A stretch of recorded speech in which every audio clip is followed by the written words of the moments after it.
Hare Krishna, muy buenos días.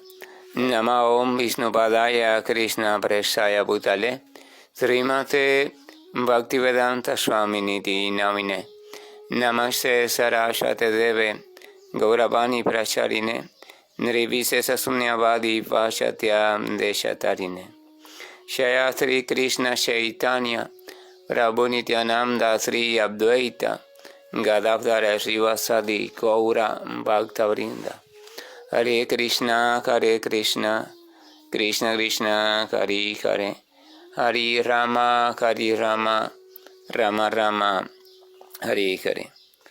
Hare Krishna reiterados. Vamos a continuar con las lecturas y propuestas de reflexiones sobre algunos de los textos del siempre radiante y trascendental Srimad Bhagavatam, quien sin lugar a dudas es en sí mismo también la presencia literaria de la suprema y maravillosa personalidad de Dios. Estamos en un segmento donde Maharaj Parishi, el rey santo y gran devoto del Señor, heredero de los Pándavas y por tanto de los principios dármicos o los principios religiosos correctamente establecidos por la autoridad en lo que se conoce como el Veda o los Vedas dados por el propio Señor.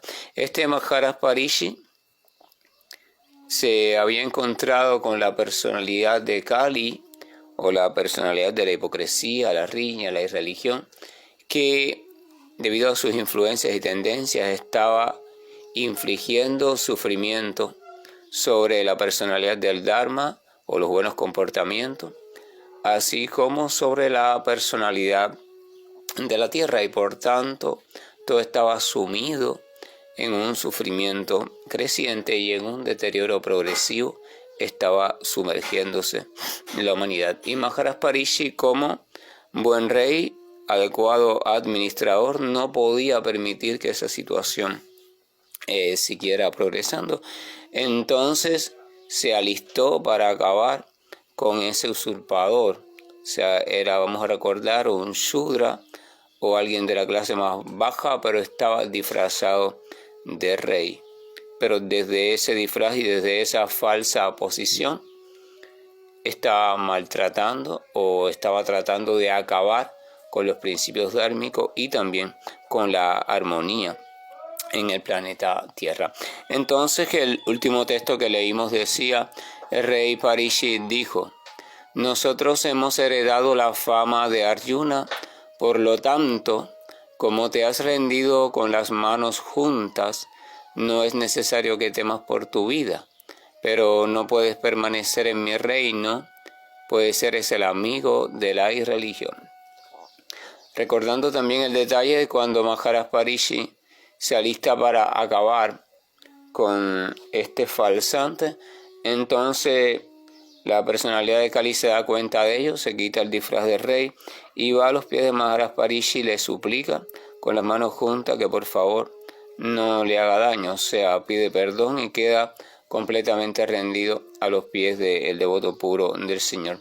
Maharaj Parishi, en virtud de toda la tradición que sigue, la tradición de los Pándavas, dice que es heredero de la fama de Arjuna. Arjuna era famoso por ser guerrero, pero era aún más famoso por ser compasivo.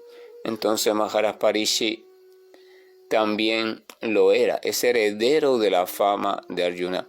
El devoto puro del Señor es compasivo, e incluso el kshatriya o guerrero o administrador que sigue el camino recto y adecuado trazado para los verdaderos guerreros, también es compasivo, nunca acaba ni maltrata a un enemigo que se ha rendido completamente a sus pies, o sea, es una rendición total.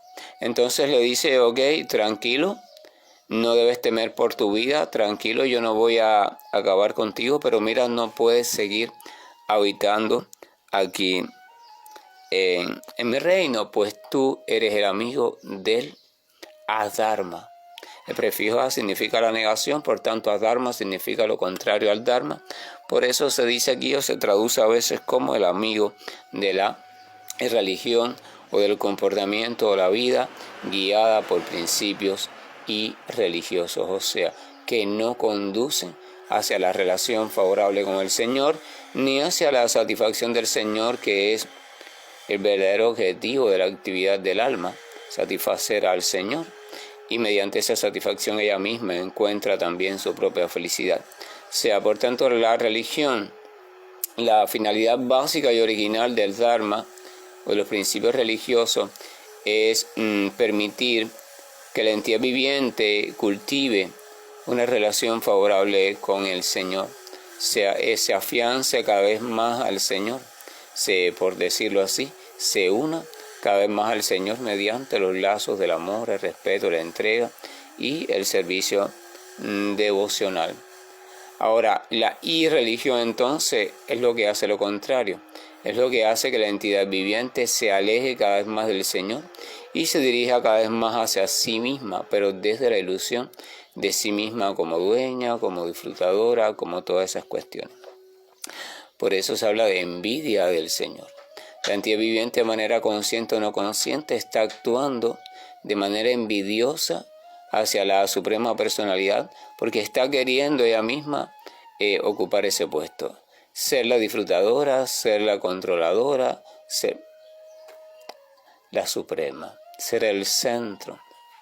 Entonces, que la vida que nos conduzca hacia eso, toda actividad que refuerce ese pensamiento o dirija nuestro estilo de existencia en ese sentido, debe comprenderse que forma parte del adharma o de la religión o la tendencia religiosa. Entonces, este falso rey, Kali disfrazada de rey, es amigo de la dharma, amigo de esas tendencias, por tanto no puede habitar, no puede seguir existiendo, no puede permanecer. Puede existir, pero no puede permanecer dentro del reino del defensor del Dharma, porque es incompatible. Alguien que defienda la relación amorosa con Dios y el servicio devocional y amoroso hacia Dios, no tolera, de hecho, no debe tolerar, porque es incompatible, no debe tolerar ningún tipo de elemento o principio que atente contra el cultivo de dicha relación o el desarrollo sano de dicha relación. Y eso es una cuestión fundamental. Por eso, purificación significa que uno va desalojando de su campo de conciencia todo aquello que nos dirige en sentido opuesto a Dios. Todo aquello que nos aleja del restablecimiento de la reconciliación con Dios. El Bhakti realmente promulga un camino de reconciliación con el Señor Supremo. La reconciliación. Mientras la entidad viviente no se reconcilie en su verdadera posición con el Señor Supremo y no viva desde esa reconciliación, mientras que ese proceso no ocurra, entonces la entidad viviente está destinada a estarse frustrando constantemente en el intento de lograr felicidad separada del Señor y lograr felicidad en un ambiente, en un ámbito y a merced de una energía con la cual no es totalmente compatible.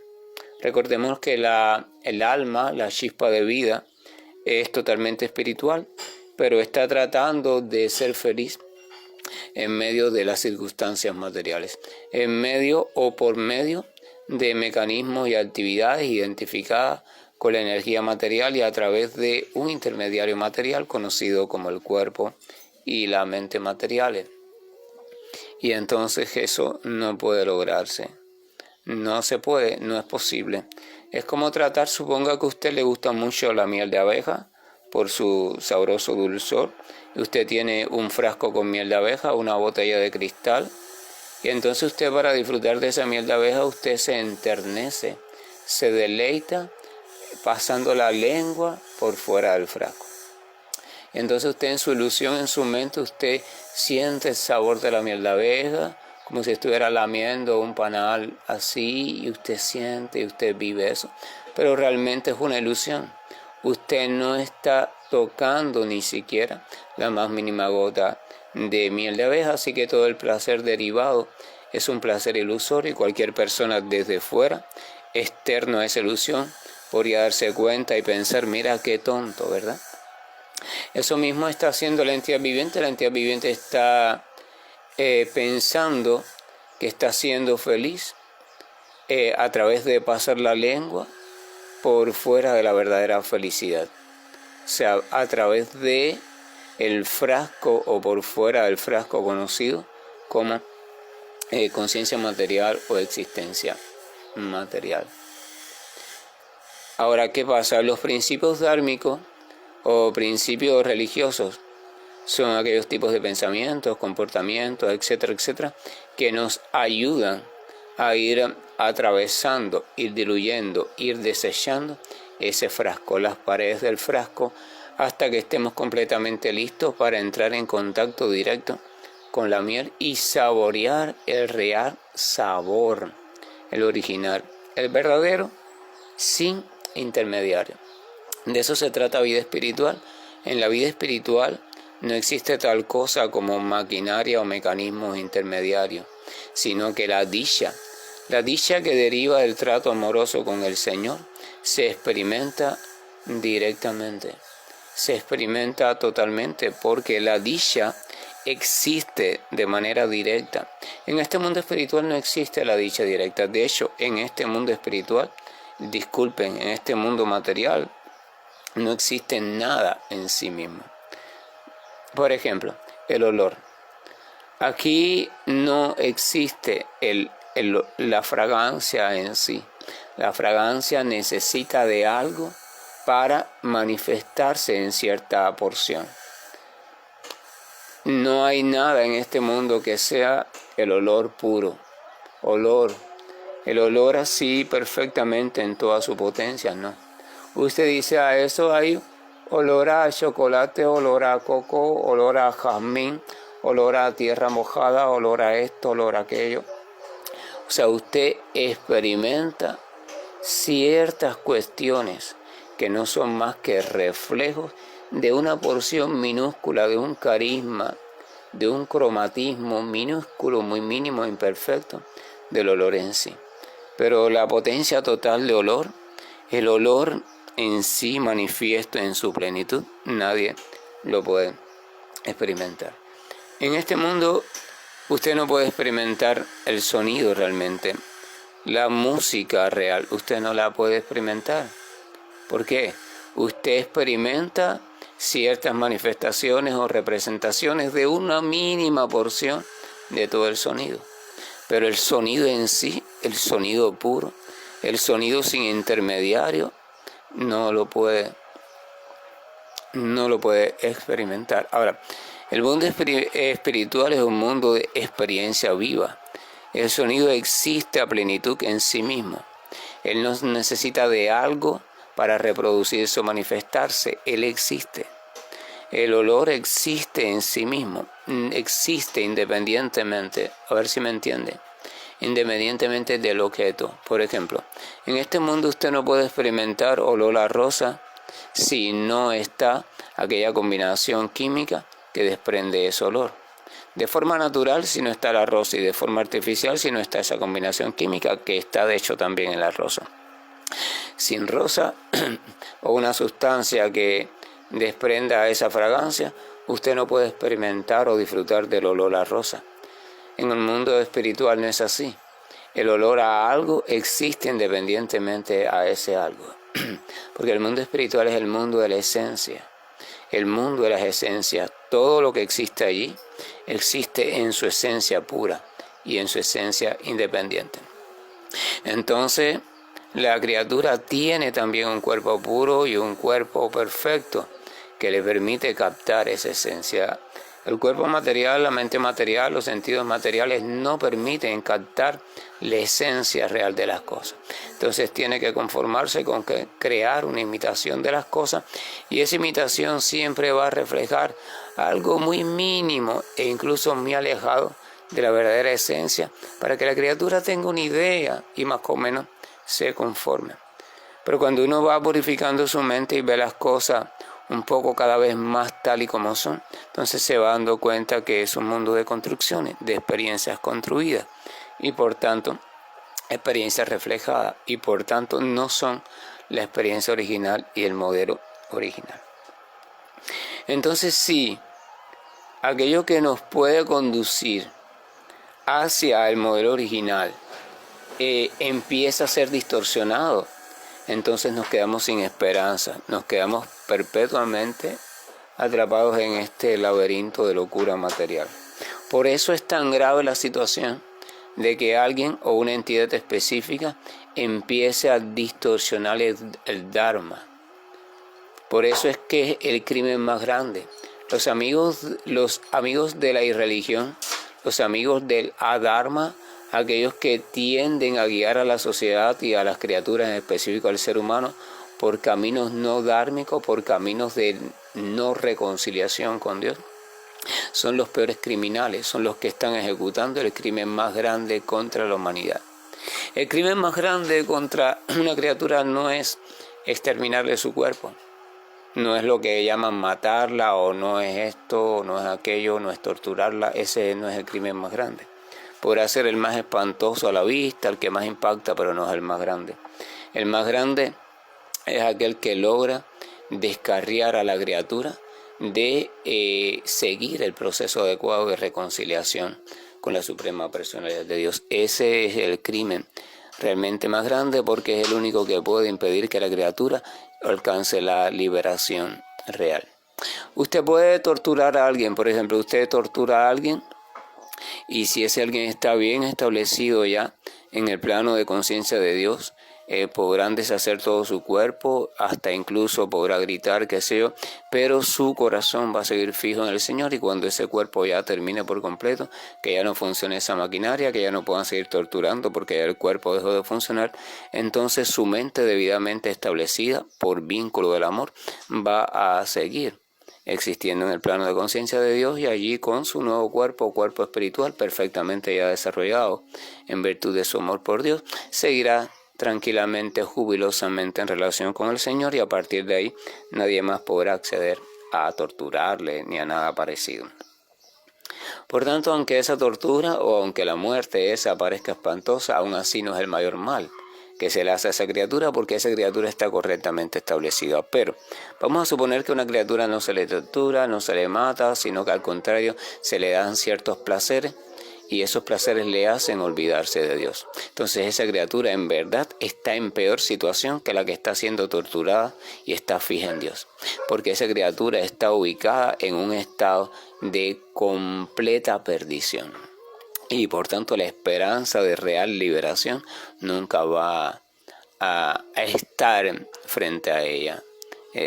Está en su ilusión, esa ilusión va a traer un resultado después, más tarde o más temprano, y ese resultado nunca va a ser de gozo, siempre va a ser de sufrimiento, porque la ilusión nunca trae gozo. Trae gozo aparente, pero al final nunca trae gozo, porque la ilusión no puede permanecer. La palabra ilusión significa eso, no puede permanecer, no tiene permanencia en sí misma. Entonces, cuando esa ilusión ya no pueda permanecer, la entidad viviente va a quedar en la oscuridad más terrible de todas, porque todo aquello de lo cual ella derivaba felicidad ya no está, entonces queda en la total oscuridad. Eso es a lo que se le llama el plano de la ignorancia, o tamas en sánscrito. Tamas es el más terrible de todo, porque no existe nada. La criatura se encuentra en una experiencia del vacío más vacío de todos los vacíos. Entonces, por eso Maharaj Parishi, y por eso cualquier practicante genuino de la verdadera búsqueda del Señor, aquel que quiera en verdad redirigir su vida en el sentido de la autorrealización, debe convertirse en alguien que no tolere al más mínimo elemento perturbador, al más mínimo amigo de la dharma o de la irreligión. Ojo, repito, irreligión entendido como aquel comportamiento, elemento, pensamiento, palabra o lo que sea que no nos dirija o no nos apoye o no nos ayude en nuestro intento de reconciliación con Dios. Eso es religión. No estoy hablando con respecto a una doctrina religiosa ni con respecto a una teoría religiosa. No me interesan las teorías religiosas, no me interesan las doctrinas religiosas. Me interesa el amor por Dios. Todo aquello que no tribute al amor por Dios, entonces eso ha de entenderse como religión desde el punto de vista del Srimad Bhagavatam. A eso me refiero. Porque está el otro que dice, no, fulano es un irreligioso, porque él no va a la iglesia, o porque hace esto, porque hace aquello. Esos asuntos a mí no me interesan. El asunto que me interesa es el comportamiento o tendencia de comportamiento en el estilo de vida de esa persona que esté dirigiéndola en sentido ajeno a la reconciliación con Dios. El practicante sincero entonces debe revisar su vida. Al principio no puede hacerlo solo, porque está tan metido en su mundo mental que va a encontrar justificaciones a sus comportamientos indebidos. Entonces esas justificaciones lo van a seguir conduciendo, dirigiendo en un sentido erróneo. Por eso al principio se necesita de otros que estén mejor ubicados, más lúcidamente ubicados en este sentido, y le puedan ayudar a reconocer las cuestiones, y él pueda entonces reenmendarlas y continuar. Todo elemento, aquel que no esté dispuesto a ir sacando todo este tipo de elementos de su vida, entonces debe entenderse primero que nunca va a ser un adecuado espiritualista o adecuado religioso, como le quieran llamar, y en segunda, nunca va a obtener lo que las escrituras explican, y en tercera tampoco va a poder degustar ni comprender la verdadera esencia de los textos como el Srimad Bhagavatam. Por mucho que estudie, mucho que intente analizar, filosofar, no va a poder saborear el verdadero sentido del Srimad Bhagavatam. Esto es un tema. Entonces, texto 32, Maharaj Parishi dice, si a la personalidad de Kali o la irreligión se le permite actuar como una gran personalidad o un semidios o un gobernante, sin duda abundarían principios religiosos tales como la codicia, la falsedad, el robo, la incultura, la traición, la mala fortuna, el engaño, la riña y la vanidad. O sea, Parishi sigue argumentando, mira, tú no puedes permanecer aquí en el reino, puedes seguir existiendo, pero no puedes permanecer aquí en mi reino, porque tú eres el amigo de la religión y vas a conducir, por tanto, a los ciudadanos hacia una vida desastrosa. Y esta vida desastrosa se traduciría, por ejemplo, y da algunos ejemplos, en codicia. Por tanto, la codicia es un principio religioso. Cada vez que estamos siendo codiciosos, estamos atentando contra el proceso de reconciliación con Dios. Porque el codicioso significa querer para mí, querer para mi disfrute. Y por tanto, alguien que quiere para su disfrute y está empeñado en ese sentido, está pasando por encima de la comprensión de que Dios es el gran disfrutador. Si usted quiere para su disfrute y usted se está empeñando en para su disfrute, y está olvidándose del disfrute del Señor, entonces usted no está tributando la relación amorosa con Dios, sino que está atentando contra ella. El devoto acepta al Señor como el gran disfrutador y el gran dueño de todo, y por tanto participa con todos los elementos y los ve como que el Señor los ha puesto por un determinado tiempo bajo su administración, pero nunca se cree dueño de ellos y por tanto nunca quiere disfrutar de ellos más allá de lo que el Señor esté permitiendo o esté deseando. La codicia, la falsedad. La falsedad es otro principio religioso, o sea, practicar la falsedad en nuestra vida, el doblez de comportamiento con fines bastante mezquinos y bastantes también codiciosos para obtener lo que uno desea. También es un principio religioso, pertenece a la Dharma, así que tampoco nos ayuda en nuestra reconciliación con el Señor. El robo también, porque el robo es traído por la codicia y por tanto y demás también es un principio religioso, nunca nos conduce en buen sentido. La incultura, esto de la incultura es la falta de principios en nuestra vida, la prancia de principios de rectitud, principios que nos ayuden a vivir una vida adecuada, una vida estable, armónica, en buena relación con los demás y que nos doten de adecuado conocimiento. La traición, o sea, faltar a la confianza, la mala fortuna, el engaño, la riña, la vanidad, menciona algunos. Nos da unos ejemplos, algunos nada más, de algunos elementos que podemos ir revisando en nuestra vida. Y si acaso están presentes de forma real, debemos de ir trabajando con ellos, porque esos elementos nos van a impedir el verdadero avance desde el punto de vista espiritual. Entonces le dice, mira, por eso es que tú no puedes permanecer aquí, porque si tú permaneces aquí, e incluso te permito que sigas actuando como gobernador, así disfrazado de gobernador, entonces lo que va a pasar es que con el tiempo, en vez de propagarse las buenas costumbres y los buenos valores como la veracidad, la limpieza, la austeridad, la mansedumbre, la humildad, la sencillez, la compasión, el autocontrol, etcétera, etcétera, se van a ir expandiendo y fomentando las cosas opuestas. La mentira, la arrogancia, la vanidad, la locura, la lujuria, la ilusión, etcétera, etcétera. Y eso solamente conduce a la civilización humana al desastre, o sea, a dar marcha atrás en su evolución a una vida animal y de ahí pasa a una vida infernal y sucesivamente. Y eso no lo puedo permitir porque la misión del ser humano es precisamente dirigir a todo o a todo el grupo de entidades vivientes en el camino de progreso y evolución. Y esta evolución termina en el desarrollo de una actitud y un sentimiento de perfecto amor hacia el Señor que se traduce en un perfecto servicio devocional hacia Él. Esto es un tema importante a reflexionar.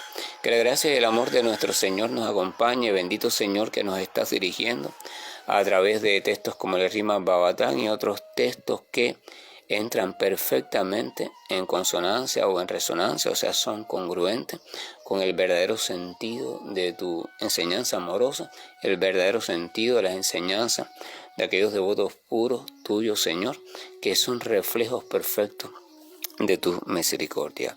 Hare Krishna, buen día, y estoy finalizando la llamada.